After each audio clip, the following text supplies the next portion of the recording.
What does the best 17 look like for the Knights in 2025? It's an interesting one. The zero tackle team, we've made our call and we're going to break it down for you in this video. But before we do that, subscribe to the YouTube channel if you haven't already. We've got plenty of NRL content coming out for you this year. So with all that being said, Newcastle, best 17, 2025. Let's do it. Before we get into it, make sure you're set for the new season with Zero Tackle's 2025 NRL Season Guide. The comprehensive season guide features over 120 pages of dedicated, detailed footy content ahead of the 2025 season. With profiles of every single player, team previews, fixtures, recruitment reports, and much, much more. Best of all, it's free. Get it now from zerotackle.com.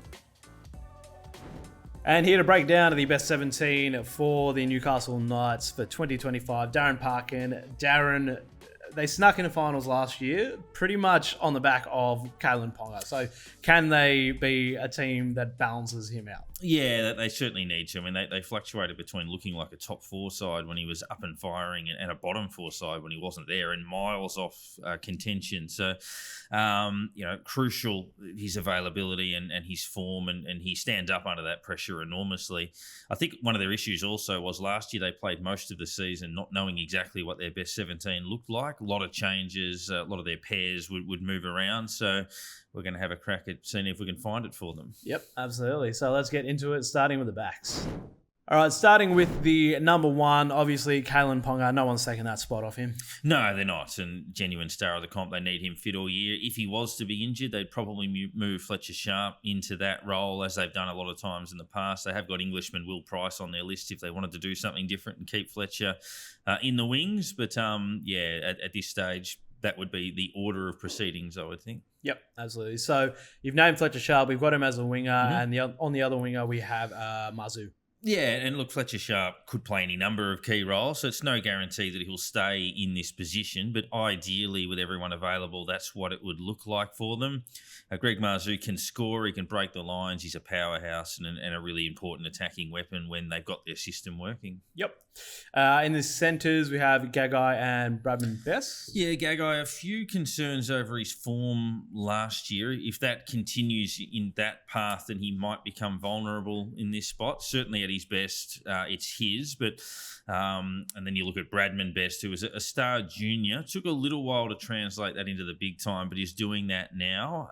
Certainly looks, Origin capable going forward, and a really important player. They've got the likes of Schiller and Annan that are next in line if either of those players were injured or lost form. Yeah, and now this is where it starts to get a little bit tricky, especially last year. So the halves combination, we've got Tyson Gamble and Jack Cogger. It was something like 11 combinations or something they used last year. It was extraordinary, and this was part of the lack of cohesion perhaps in their side. It is the toughest to name, in fairness. It's not an easy fix, but of the half a dozen options that we think as they approach this season, we've got Tyson Gamble and Jack Cogger probably as the best of them. So keen to see how it turns out, but we think pair-wise, that's how they should start. Yep. All right, let's move now to the forwards.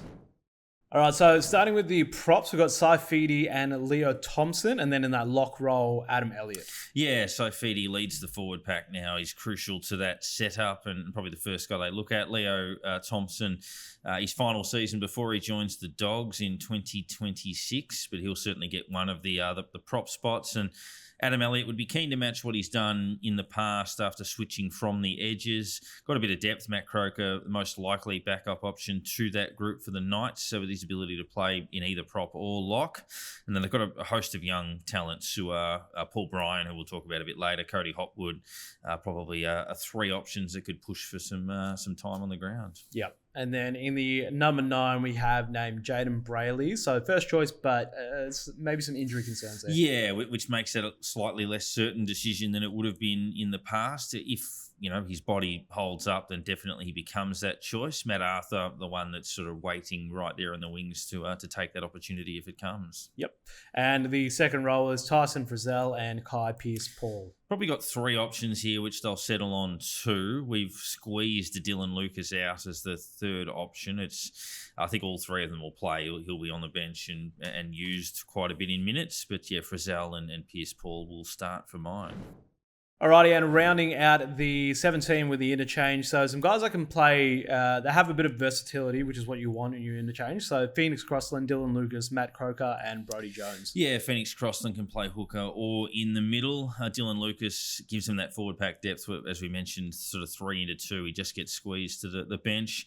Matt Croker, we spoke about the important role that he can play off the bench. And then for 17, it was either going to be Brodie Jones or Hetherington. You can probably flip a coin on which way they go there. We settled on Brodie Jones, and Paul Bryan, who we mentioned, is a young player that they've made no secret of the fact that they want him to play. They want to get him some minutes. So I imagine they'll do that pretty early, and he'll have a lot of time on and off the bench through the season.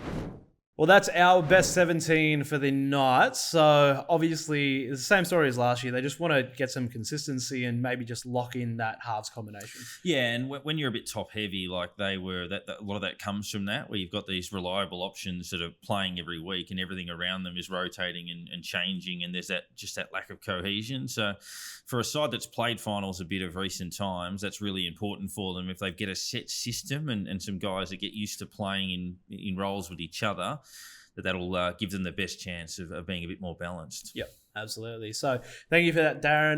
That is our best 17. Let us know what you think in the comments. It's always a fun time in there. Let us know if you think someone should be in there that isn't in there, or someone that is in there shouldn't be in there. Subscribe to the YouTube channel if you haven't already, because we have plenty of NRL content coming out for you this year. Catch all the latest NRL news at zerotackle.com, and thank you for watching.